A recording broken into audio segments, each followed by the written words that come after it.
audio difficulties, but he is here. I recommend that you call the meeting to order. All right, thanks, Jason. So good afternoon, everybody. And I just want to, first of all, thank everyone for joining today. I know it's not easy to meet at this time, and also thank Jason and his team. They've been doing a lot of work the past couple of weeks. And then I know you guys, I think, met the other week for some of the other groups. But we want to go ahead and take a roll call, Jason. Yes, thank you. Dr. Amjad, obviously you're here. Dr. Eskew. I know Dr. Eskew is here. We just spoke to him. Dr. Eskew is a new member. Joe Deegan. I'm here. Thank you. Colonel Cahill, are you able to hear us now? All right. As I mentioned, he is here, but having audio issues. Dr. Khan. Absent. Dr. Vaglianti. Here. Thank you. Mr. Forbes. Present. Dr. Malayo. Absent. Dr. Barry. Present. Sean Hammers. Rusty. Present. Thank you. Dr. Antolini. Absent. Dr. Milton. Here. Joe Hatton. Present. Thank you. JJ Barnaby. Here.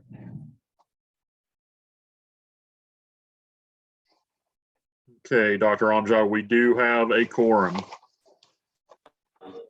Okay, thank you. So I don't know if anyone got the emails for the last minutes to approve those. It was on September 23rd. We just need a motion to approve the minutes from September 23rd, please. So moved. I'll second. Second, please. Thanks. I'll second.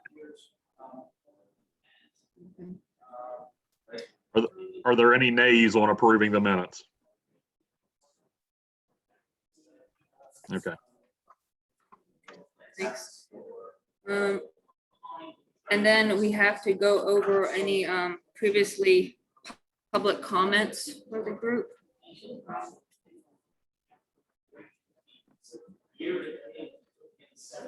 Are there any discussions for that?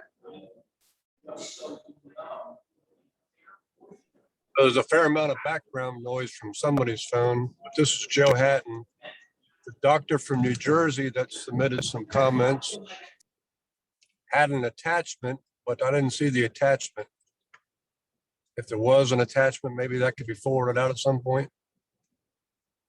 Yes, sir. We can send that to you. Thank you. I do want to point out that since we took live public comment starting last meeting, that did greatly reduce the amount of written comments that we received. Okay. And if you want to move to your updates, Jason, then you can be ready for that. Yep. Folks, if you could, if you're not actively speaking, please mute your microphone.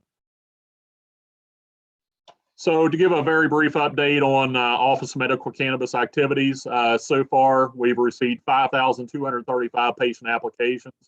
We have 3 operational growers in the state, 2 operational processors. We have 5 operational dispensaries. However, it is important to point out that only 2 of those are making retail sales. Those locations are in Morgantown and Weston.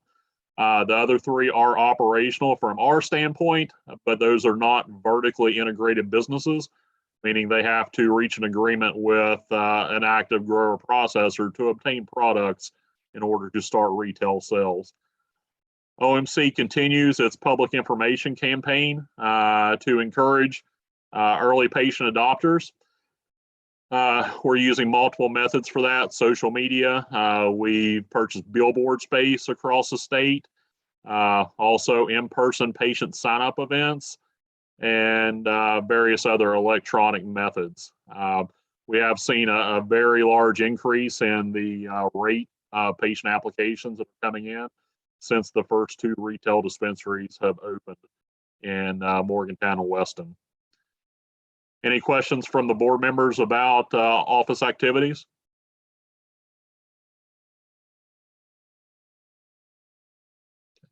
Thank you. Next up, we'll move on to the policy and program work group. Jesse Forbes, if you want to give a brief overview of your activities, and then I believe Rusty wants to continue discussion of the potential home grow recommendation. Sure. So we held a meeting on December 1st. It was virtual, but very well attended. From a public perspective, there was a number of comments and a number of public people that came forward to participate. Rusty Williams at that point gave us kind of an overview of his proposal with respect to home grow. And also he brought some speakers to talk to our work group. We had sort of a spirited discussion about home grow and issues with that.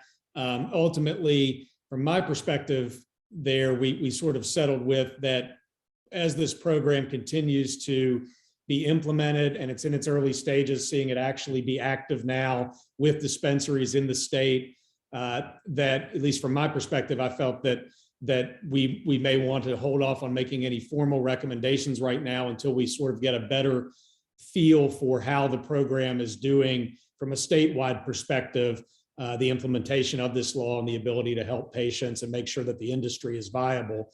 But Rusty had perspectives on his home grow issue that I think he wants to share now. And so I believe at this point, it makes sense to kind of turn it over to Rusty and he can tell the full board what his thoughts are with respect to that. Thank you, Jesse. You know, I've given it a lot of thought since the work group discussion, and you know, I'm not sure that me making the pitch for the full board is going to be helpful at this point. You know, I was very disappointed in the last at the last meeting of the full board. You know, when I brought up the issue of reciprocity, and the motion wasn't seconded. You know, on something as important to the functionality of this program as reciprocity. So I was pretty disappointed, but I do agree with Jesse that, you know, these questions do need to be answered and we need to do everything that we can do to make sure that this program is viable. I personally think that home grow is a key component to facilitating the best patient access, but rather than me explaining it to the full board, I mean, you all have heard my thoughts on this 4 or 5 times now. I think it would be helpful at our next meeting, if we can make this happen, to invite Dr. Gerdeman to present to the entire board, as well as Lissa Satori. They both came to the work group discussion or participated in the work group discussion on December 1st. Dr. Gerdeman earned a PhD in pharmacology in 2001 at Vanderbilt.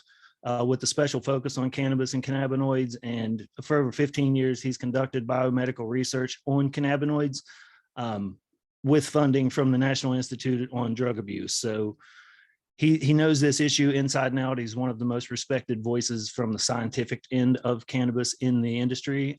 He has agreed to present to the board if we can make that happen. Lissa is one of the leading advocates in the Midwest and has been for the last decade. She's a former employee of Marijuana Policy Project. She was involved in writing regulation and laws in both Ohio and Michigan. So she's worked on the policy side of this as well as the regulatory side. And I just think it would be helpful, you know, if the members of the board could hear from these folks. Because again, I feel like anything I say is going to be taken, you know, from a biased point of view, which I understand that. I would have supported home grow from Jump Street. I've been pushing for home grow in the legislature since the conversation of medical cannabis started. So I just think it would be helpful if the full board heard from the experts. And you know, for anybody that's interested, any of the board members that are interested, I highly recommend you go back and watch the recording from the December 1st subgroup meeting. But as far as putting a formal presentation together, I'm just not sure that today is the appropriate time to do that. So if we can make it happen, I just think that at our next meeting, we should invite these folks to come and speak and answer some of these questions.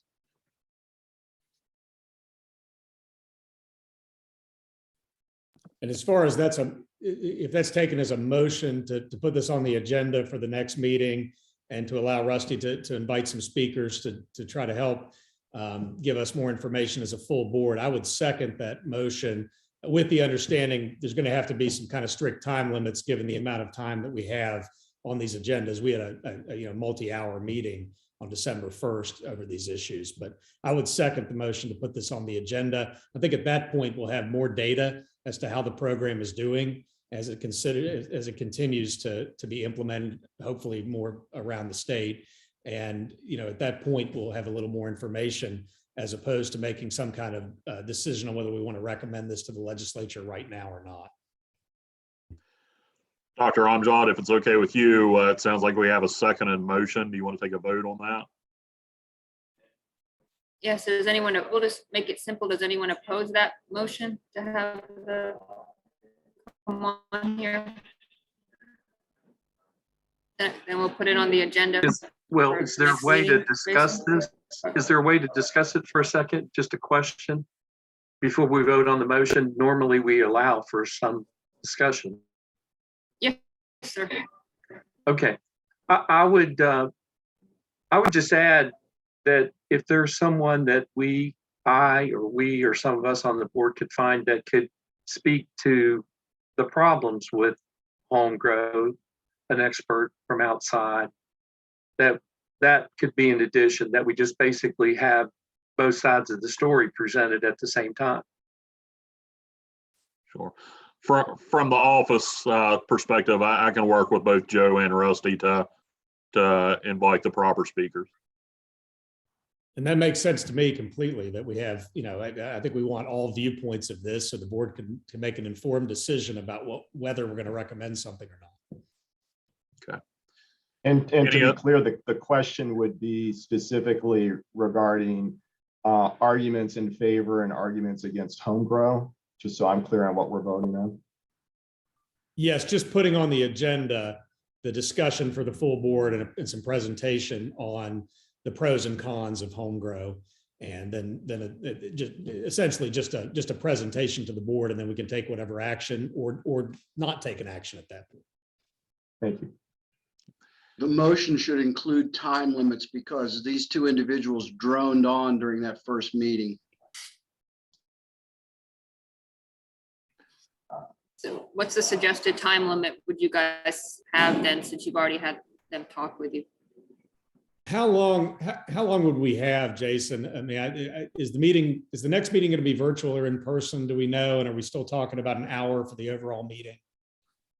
I would assume virtual. Dr. Amjad, do you have any comments on the possibility of an in-person meeting this spring, early spring?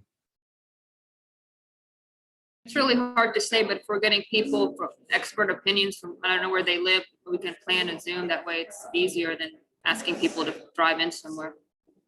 Yeah. About 10 minutes per speaker. Is that? Okay. That sounds reasonable to me. If we have an hour and a half, that would still leave time for other topics also. I think that Any more sounds good. discussion on it? Any more discussion for that topic? So just to restate the motion, next board meeting, we're going to invite speakers for both sides of the home grow debate, pro and con, with a time limit of 10 minutes per speaker. Any further discussion of that? Yeah, further discussion, maybe, for the sake of time, and I'm wondering if it would be better to, instead of having multiple speakers, just have one speaker who's identified as acceptable for the pro and one speaker who's identified and acceptable for the con. Rusty, Joe, I'm going to put that back to you. Is that acceptable to you? I think bringing, at least from the pro side of it and from the speakers that I'm recommending, I think bringing them both in would be helpful because they both come from different schools of they've got different backgrounds. You've got one person who is very educated on the science of cannabis and cannabinoids and how that works with the body. And then you've got another person who's an expert on the regulatory side. So I do think that it would be helpful to have them both participate in the conversation. What if we did two for each? I'm fine with that. I'm okay with that. Now, Joe, from the office perspective, we've maintained a neutral position on this topic, and I wish to continue to do that. Are you going to be able to name your two pro stance speakers? I'll gladly facilitate their presence, but I don't want to be put in the position of coming up with them. No, I'll work with some folks to come up with, you mean people that can speak to the downside or the con side? Yeah, I mean, I don't have them right in my pocket right now, but I can definitely come up with two and let you know who they are. Let Rusty know who they are, in advance. Okay, yeah, just so we have enough time to get it set up before Sure. the next meeting. Okay, so topic for discussion next main board meeting, pros and cons of home grow with two speakers each side, 10 minutes per speaker. Any further discussion? I recognize this is a little bit late to the discussion, but is it the charge of this advisory board to be making recommendations about homegrown? I'm asking. I'm open to the discussion, but I'm asking, is that the role that this board has? So without referring to the specific code, the role of the board is to offer recommendations to improve the Medical Cannabis Act. Whether or not that would improve the Medical Cannabis Act would be up to debate and judgment of the board. All I'll right, just speak that to that. seems reasonable. Yeah, I think this is one of those issues that certainly, at least my reading of this and having been on the board since it started, is that we are supposed to look at these types of issues and then you see whether or not it's something that does improve the act, and should we make a recommendation to the legislature or the governor about this particular issue. So in my mind, I think this is directly in what we're supposed to be looking at and making recommendations on. Then that makes sense. I agree.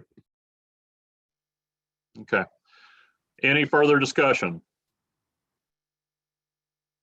So one more time, just to restate, this motion is to add to the next board meeting agenda, presentation on home grow with two speakers, 2 pro, 2 con, with a time limit of 10 minutes per speaker.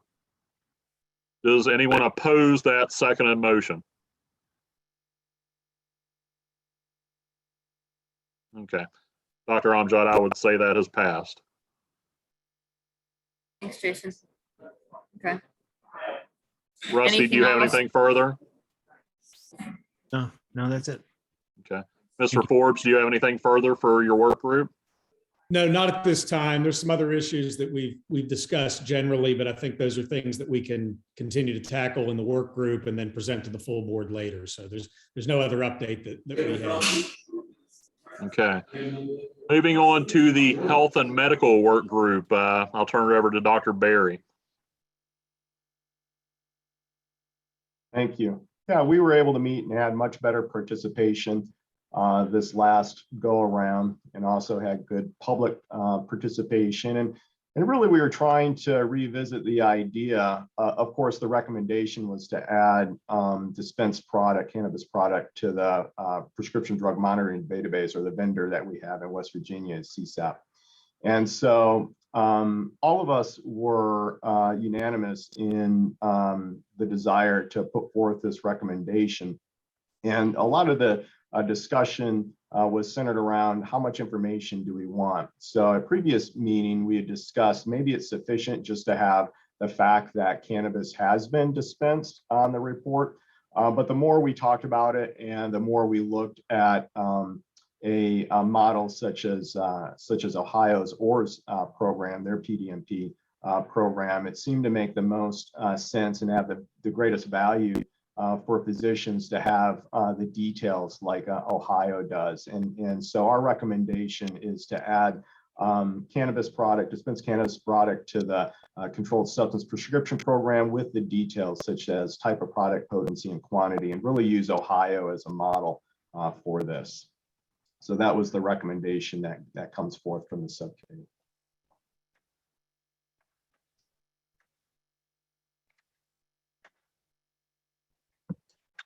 Can I ask a question? Are there other states other than Ohio that implement something similar? It sounds like based on the public comment that Maryland also has something similar, but somebody can correct me if that's not true. And I guess one more question has the Board of Pharmacy itself weighed in on this? This is JJ Burnaby. I could speak to that.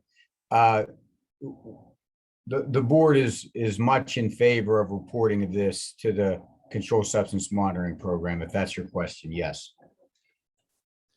Yeah, I guess my question was whether it had actually been addressed by the It's been addressed, and I make it an absolute point never to speak for the board. But in this case, this was an issue that was directly addressed, and there's 100% consensus that it should be done. And Jesse, we did have at the previous subcommittee meeting, we did have Mike Goff, who's head of the pharmacy board, discuss the details with us, and he is in favor.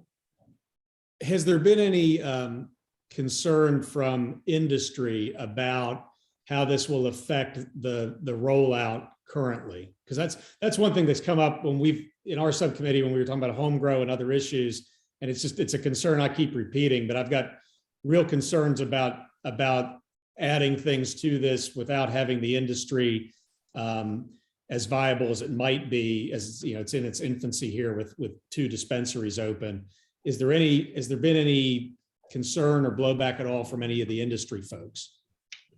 We have not, based on the public participation, we have not heard those concerns.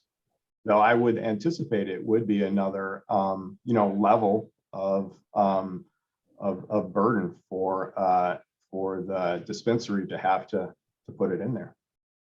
Right, and then ultimately a cost onto the consumer, I assume. That they're going to try to pass on by increasing the product cost. Dr. Berry, real quick, there was a public comment regarding that subject during the last meeting. Someone from the industry brought up the additional workload of having to make that reporting and asked if it could be automated through our systems. We don't know that yet. We would certainly work towards that goal if this were to become law.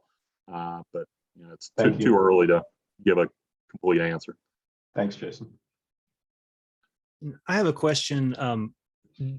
Who has access to this database? I spoke with a patient in Ohio who was dealing with fibromyalgia, and she was certified through the medical cannabis program in Ohio, and she got a card, and her doctor was in support of this, but insurance, as soon as they were, when it was flagged that she was on medical cannabis, they basically pulled her coverage, and she has no more access to the medications that she was getting before she participated in the medical cannabis program. So I'm just wondering, do insurance companies have access to this, or how does that work? Rusty, I could speak to that. This is JJ again. Insurance companies do not have access. And I think what's being proposed is if we do it the same way that Ohio does it, it is a one-way direction. Those facilities would be able to enter in the information, but they wouldn't be able to see what else is in there. Now, of course, those that have the ability to access it, and there's a trail of who accesses it. So, if you're going to access it for not the appropriate reason, there's a trail of that. But here, for example, pharmacists and doctors can look into the system and see what other prescribers, what other pharmacies are being used for controlled substances and drugs of concern. That's where this would appear for us. But in no way, like if an insurance company called and said, hey, what's this patient taking that hasn't been adjudicated through our insurance system? That's just not an option. So I'm sure there's some truth to that story you're hearing, but it's not, somehow those facts just can't be correct if it's the insurance company got the information from the controlled substance monitoring program. Thank you.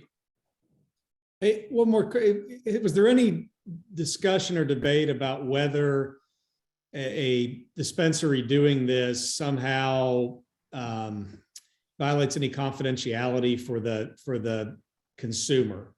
I guess because it's not a prescription, and we've been really cautious in making sure that, you know, we don't use the word prescription to run afoul of any of the federal laws. Has that come up at all? Was there any concern from either the industry folks or the consumers themselves that this is a privacy matter that's a non-prescription drug that now is being reported by these groups? The other thing, I guess what I'm thinking about from an attorney perspective, which is sort of my role with this board, is are we setting up the industry people to have to be concerned about some kind of civil action against them for violating the privacy of the consumer? I guess that's just, you know, and I know I'm kind of, it may be a little speculative, but I don't want to overthink it, but also I'm really concerned about doing things on the front end of this program that we've spent so many years trying to effectuate the intent of the legislature, that we're going to be in a position where we start recommending things that might be hurdles to the industry continuing to roll out. So that's kind of where I'm coming from with it. Has there been any mention of any of those types of issues? So Jesse, I think I can touch on that a little bit, and perhaps the physician members are. Everyone, please mute your mic if you're not speaking. So there was discussion with Mike Goff from Board of Pharmacy at the Health and Medical meeting before last, and JJ touched on this a minute ago about them only being able to input information into the system, and they would only be inputting information that they already have, such as the form or amount of medical cannabis being purchased by the patient. They wouldn't be able to view any other information in the patient's account or record, perhaps other pharmaceuticals that are being reported for that patient. So I don't know, at least for our industry, that there would be any concern, because again, they're only inputting information that those folks already have. I would add a comment that, you know, you talk about the industry might have a concern about privacy. I think this kind of protects the industry in that it allows all those medical providers involved in the patient's care to be aware of what they're utilizing for their medical condition. So I think in a way it provides a protection to the public and a protection to the patients that are utilizing it by including their entire care group into the details of what all of their treatments are. And I think from the Board of Pharmacy perspective, that's always been our big concern with this type of reporting.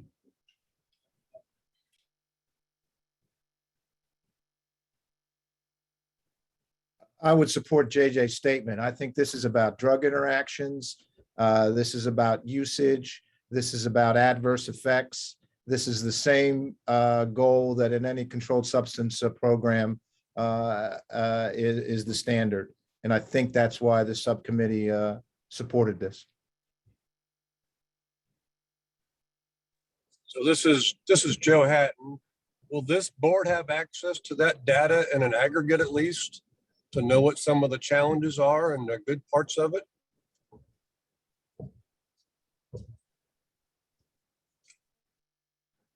This design, I would say no, because I know even providers, we have one access code and one username, password. I don't see how we can have this board have access to that information. Jason, do you know anything?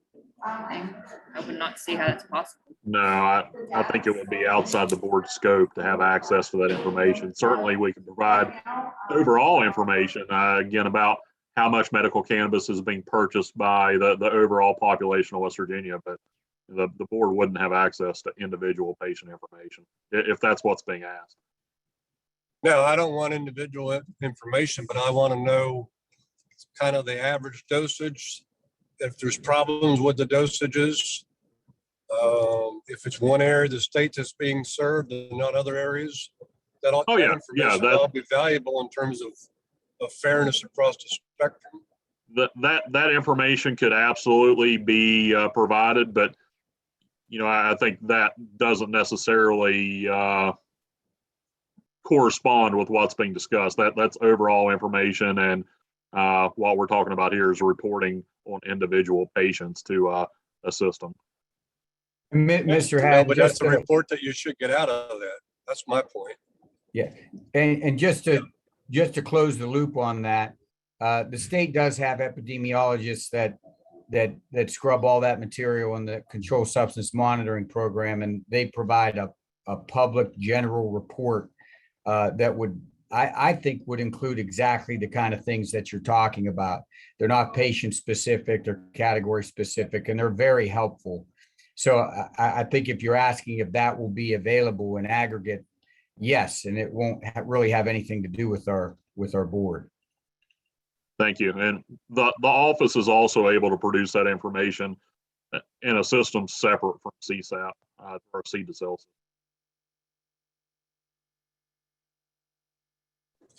Thank you.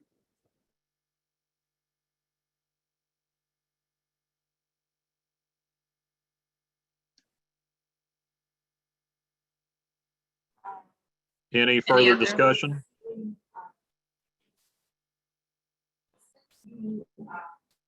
Is this, I guess, one thing I just bring up, because I bring it up with sort of everything we keep talking about, is do we want as a board to make this recommendation to the legislature now?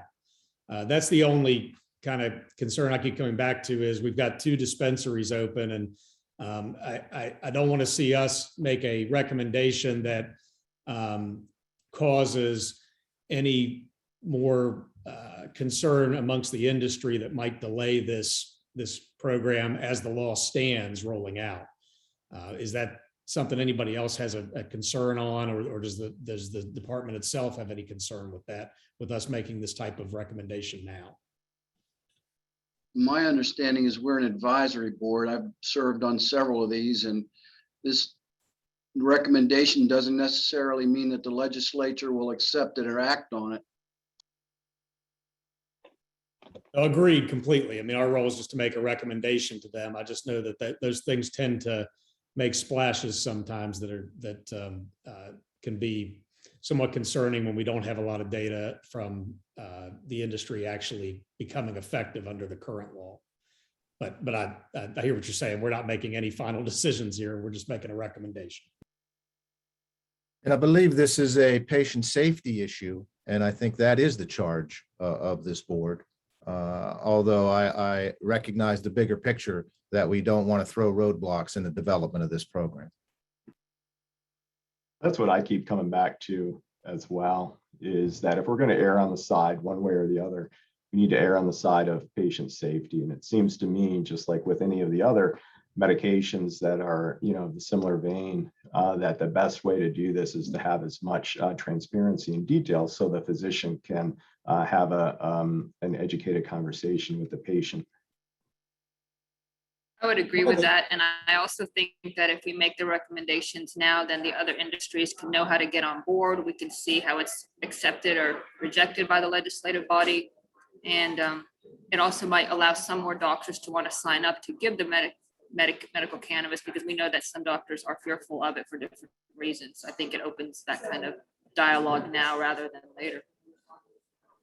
That makes sense to me. And I mean, obviously, we've got the doctors on this board, and I defer to you all on patient safety. Are all of the doctors in agreement that this makes sense from a patient safety perspective? Yes.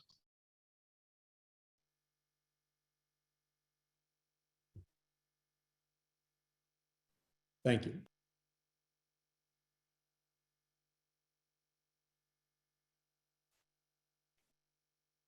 Any further discussion from the group?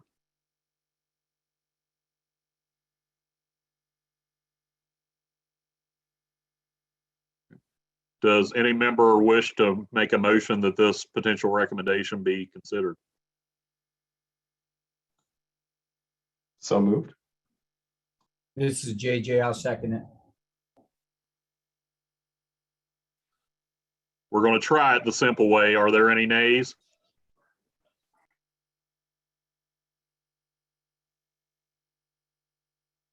All right. I think that passes, Dr. Amjad. Okay, great. The Then we'll move on to the next one. the office will facilitate getting this recommendation to legislative leadership in the governor's office.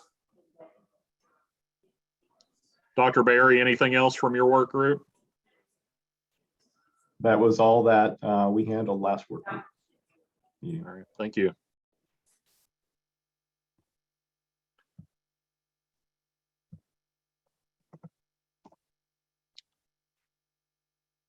All right. Next up, we need to take live public comment. This is going to be our second attempt to do this during a main board meeting, and just bear with me. I've got a lot of stuff going on my screen right now. Dr. Amjad, I would recommend limiting comment to 90 seconds again, as we have in the past. Is that okay with you? Yes, thanks, Jason. All right. Folks, if you wish to comment, please type your name in the chat box, and we will call on you one by one. So again, if you wish to make a public comment, type your name in the chat box right now. All right, it looks like we have Denise. Hi, how are you? Good.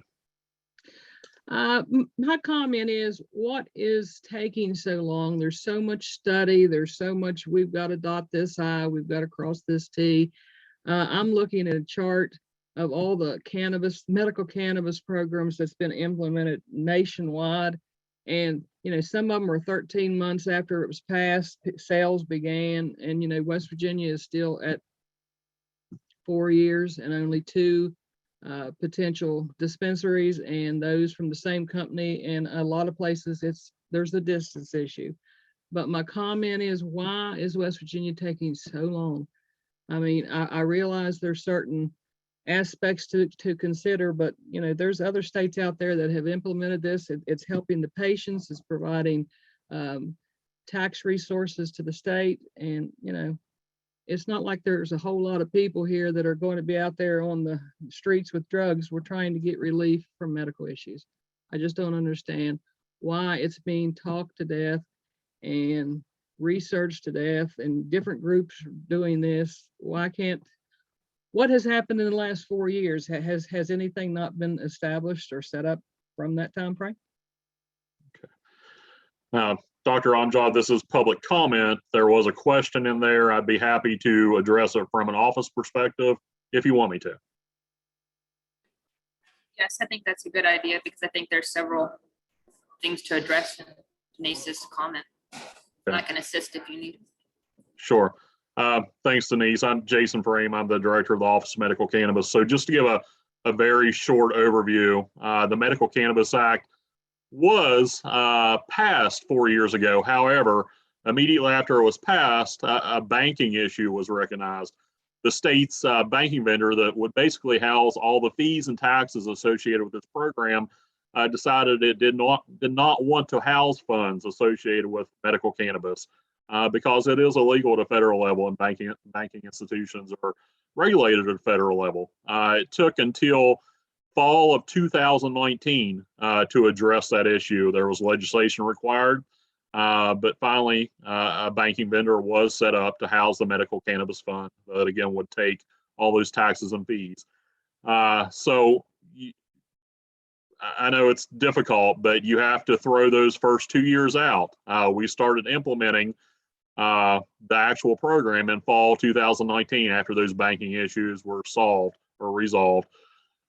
Immediately afterwards, within 30 days, we made permit applications available to industry. Since that time, industry has submitted their applications. They've been scored numerically as required by law. We issued the first industry permits in late summer 2020, starting with the growers. Of course, they have to build out first.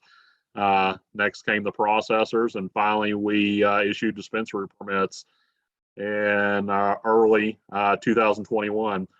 Since then, all those industry partners have been building out their facilities physically, hiring staff, growing crops, and finally bringing products to market, as we've seen over the past couple months, the past month actually.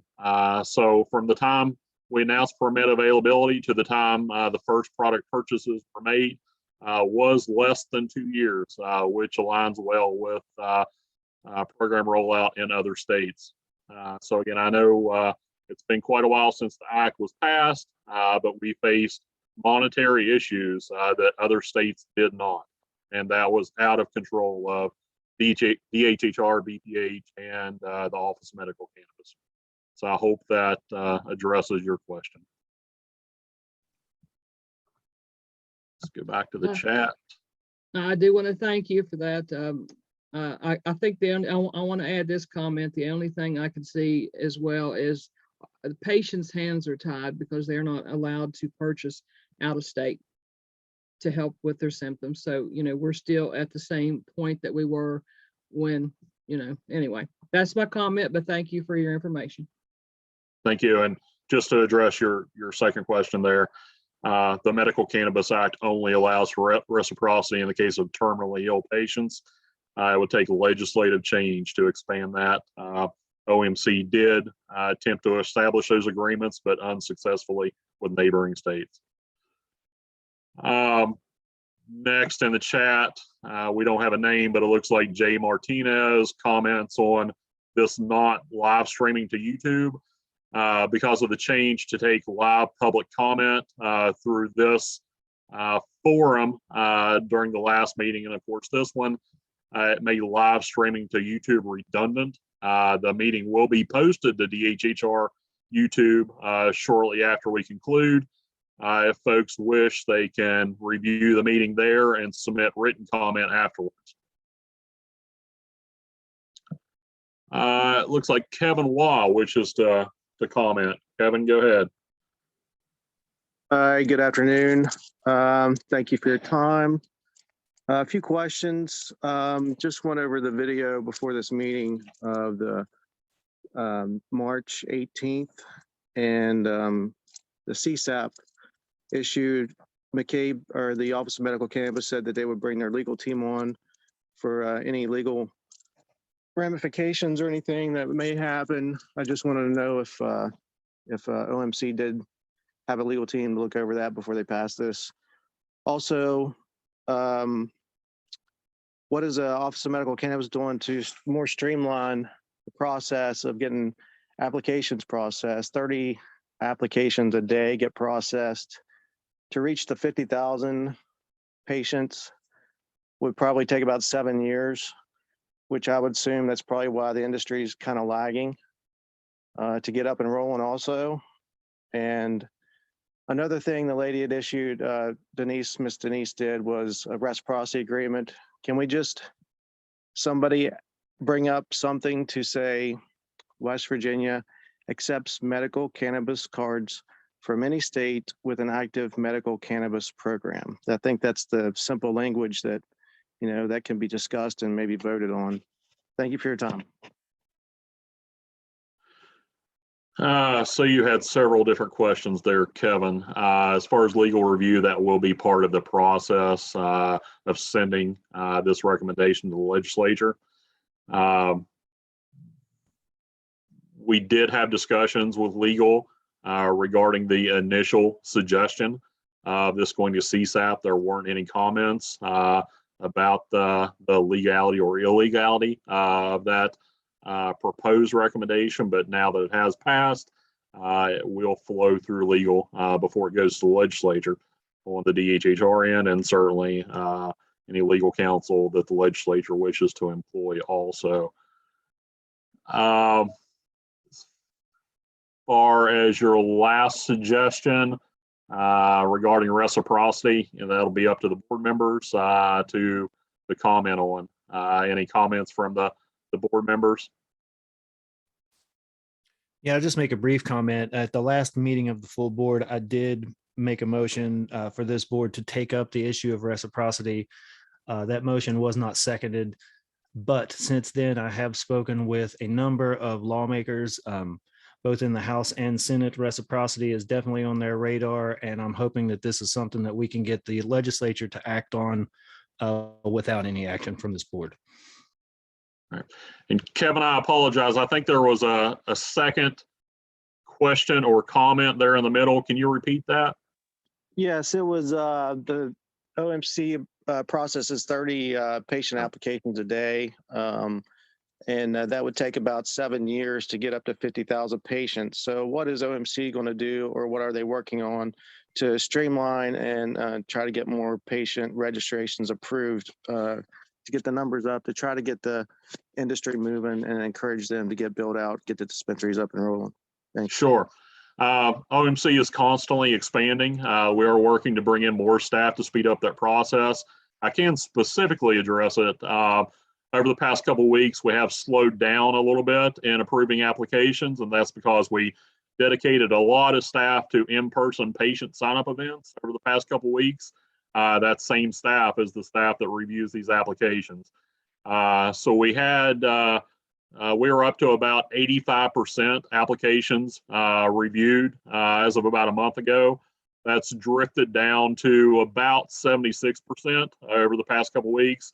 Again, and that simply stems from the increase in applications that have came in, and also, again, having that staff dedicated to field events to provide that in-person help to patients.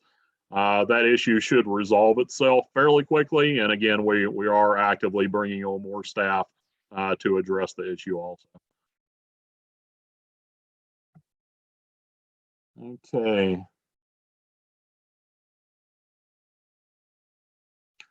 So Jay Martinez is asking again to recap the YouTube issue. So again, Mr. Martinez, from my perspective, taking live public comment in the Zoom forum made live streaming on YouTube redundant. There was never any mechanism to take live public comment via YouTube. There was simply viewing the meeting as it went on. Folks can still view the meeting immediately after we conclude. It'll be posted to DHHR YouTube, and do the exact same thing that they did before and submit written comment. The mechanism for live comment is the Zoom forum that we're on now. I hope that answers your question. Becky wishes to comment. Yes, thank you. And so sorry, you guys kind of touched on this as Rusty did and someone did earlier. I was as well wanting to comment on the reciprocity as well as for financial reasons and for travel reasons. It's just with the 2 dispensaries that are open, even with the future locations coming in, it's still a taxing effort. Remember, these are patients that are not feeling well and ill that still work a full-time job. And so I think reciprocity would also allow for competitive sales for financial reasons, as well as for the person to be able to best suit themselves as to getting their meds at a timely manner. Thank you for your time. Okay, thank you.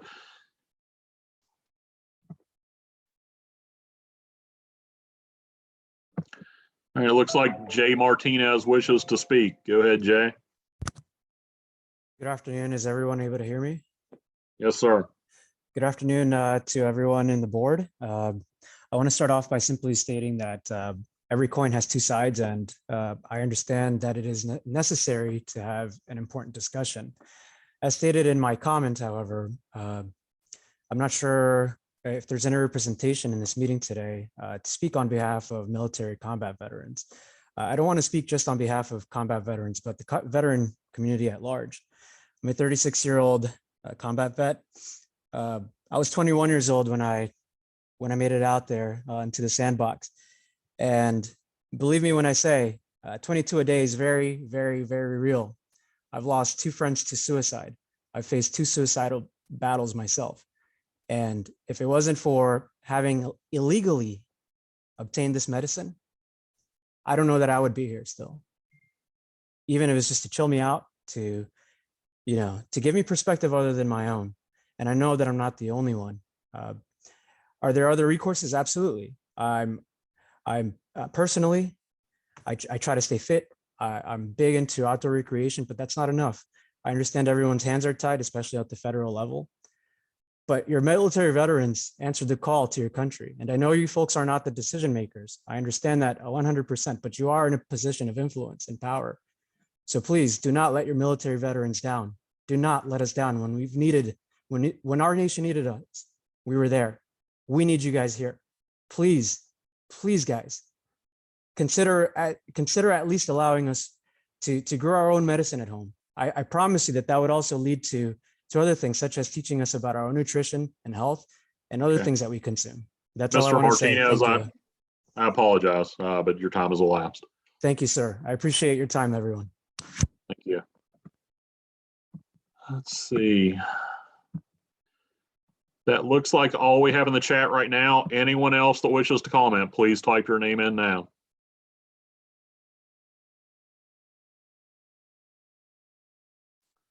All right, Dr. Amjad, that looks like that's the end of public comment. I'll move on to action items now. Yep. I'll move on to action items now for the next meeting. As we already know, we're going to have the home grow speakers on the next agenda, and the office will facilitate that. Do the members want to put any other action items on the next meeting agenda? I think that's going to take most of our time. Okay. Hearing none, we'll move on to the next date for the meeting. If we stick to our typical schedule, the next date would be 3/17. That's again a Thursday, and of course, time would be noon to 1:30. Does anyone not want to do that?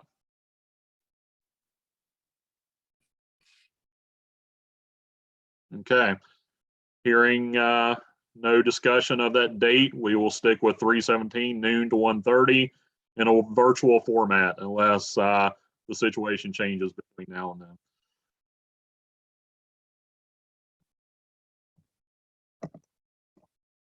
And finally, as I mentioned a couple of times earlier, this meeting will be available on DHHR YouTube. For anyone that wants to submit written comment that's on the meeting right now or views the meeting on YouTube afterwards, please send an email to medcanwv@wv.gov with MCAB public comment in the subject line by January 15th of next year, and we will share that comment with the members. Does anyone have anything else they want to discuss? I'm not sure if it's the appropriate time, but I would, we keep hearing from patients and from folks in the industry as well about reciprocity. And if this is the appropriate time, I would like to again move that the board at least take up the issue of reciprocity, send it to a work group for discussion. I don't see any reason we couldn't address it in a work group. So if the motion's to take up the reciprocity issue in a work group, I think it would make sense under our work group to do that. I'd second that. I mean, I think our role as a board is to try to look at different areas, whether we ultimately make the recommendation or not, but we ought to look at ways that might enhance and help the program itself. So from that perspective, I think it makes sense. And I would second the motion. Okay. Any nays on that motion? Okay. Jesse and Rusty, just to help me out, do you feel like we need to have any further discussion of home grow in your work group, or can we concentrate on this new issue? And my thought is, since we're going to do a full board meeting on home grow with the pros and cons presented to the whole board, that at this point we could move forward to reciprocity. And if after our next meeting is a full board, there's a feeling that we need to address something else in the subcommittee, we can do that then. But I think our next subcommittee meeting could focus on reciprocity, unless any of the other members that think that that's incorrect. I would agree with that. Okay. I just have a need to clarify a couple things from, I may be wrong, but I thought at our last meeting in September that we had a motion to look at the legal side of how this affects FQHCs, hospitals, comprehensive mental health centers as a committee topic, or just clarification from the office. And then a second one was determining impairment by law enforcement. That was another motion that I thought, I don't know whether we voted on those motions, but I know those were both seconded. And then the third issue is, I thought we had a motion and seconded that the potency issue would be taken up by the health committee, the medical committee. Yep. And You're right, Joe, and Dr. Berry and I did discuss that issue specifically before the last work group meeting. Typically, we don't get to more than one issue during those work groups just due to the time allowed.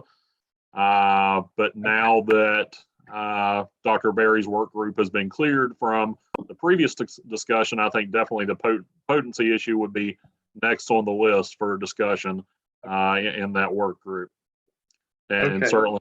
certainly you're right. We do still have the other issues also. It's usually just a matter of availability and time to get to more than one issue during a work group meeting.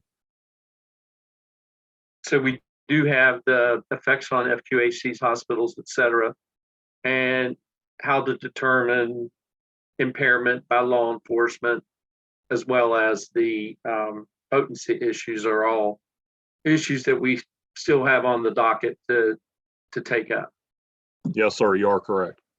Okay. And if the work group members wish, we would be certainly happy to try to increase the frequency of work group meetings to get the more topics, but ultimately that's up to the members. Jesse, Dr. Berry, do you have any comment there? I don't have any comment right now. I don't see it necessary to increase the frequency. I think it would just be difficult, Jason. Yeah, I know. I mean, as we all know, we're a volunteer board and we're all trying to make time to have these meetings, and there's a lot that goes into trying to schedule it with everybody's calendars and things that are going on. So I think, I'm not sure how practical it is to have more frequency of the subcommittee meetings right now, but certainly, it's anybody's taking part in the subcommittee that I'm on, we're willing to spend hours going through it. So, we'll try to address each task in turn, but I think these things just take some time. Yep. So again, Joe, just to summarize, it is on the list. It's just a matter of getting to all the topics.